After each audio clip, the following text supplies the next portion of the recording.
out of the Group 1? Is it up to 51 now, or is it 52? I'm not sure, but it was a great performance. I thought a wonderfully clean run race, which I hope is going to become more the norm for Australian racing, and a very good ride from Damien as well. Yes, there's some contention this morning, though, whether he will commit himself to Paris Lane as his Melbourne Cup ride, Lee.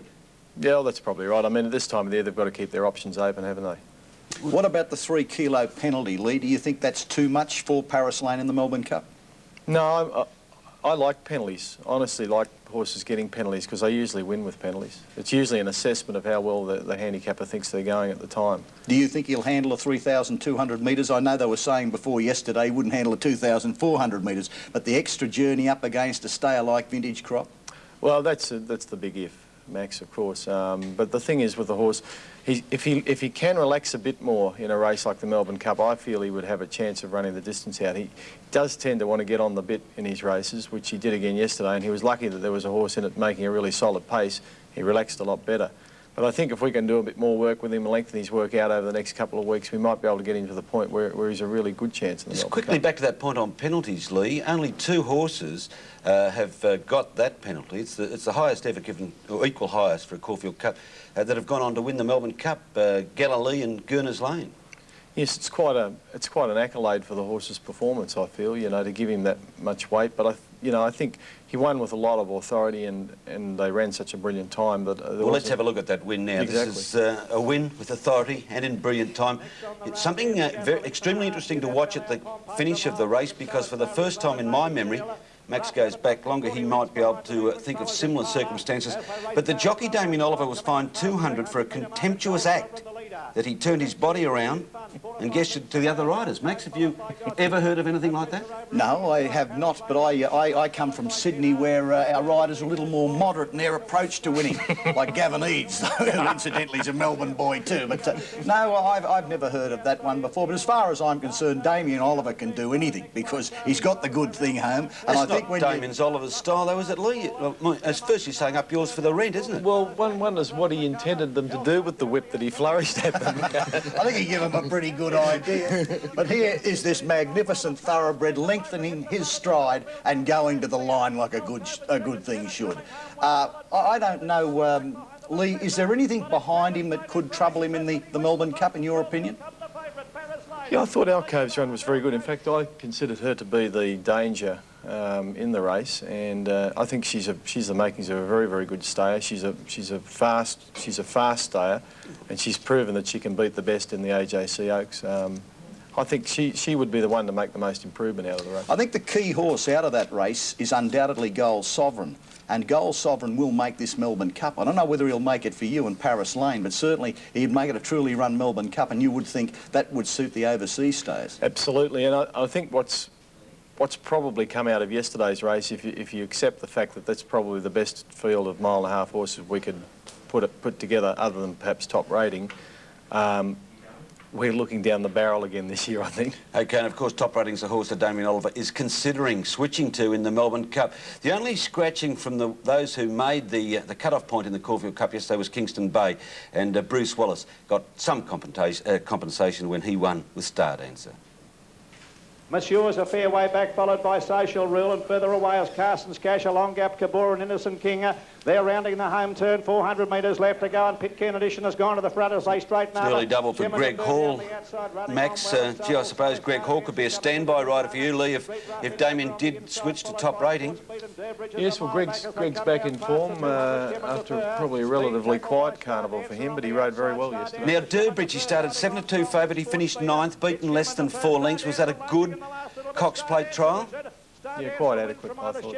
Adequate. What is known in the industry as a beneficial run, Keith, will improve on it. I thought a very nice run, and certainly I don't think Durbridge Lee would lose any cast with that performance yesterday. No, well, he's a specialist mile. He's the best mile and a quarter weight for age horse in the country. He's won every mile and a quarter weight for age contest that's been run this year, and that's the race he's been set for. And as I said after the race, I'd probably be a little bit concerned if I'd had him that fresh yesterday. Right. The Norman Robinson Stakes run on Caulfield Cup Day is often a Derby guide. Yesterday it may prove not to be. It was won by Punctual. He's by Rancher. Surely he's suspect at the distance of the Derby, 2,500 metres. In fact, his rider, Greg Hall, recommended to his trainer that Punch will not start in the Derby, but they're going to press ahead.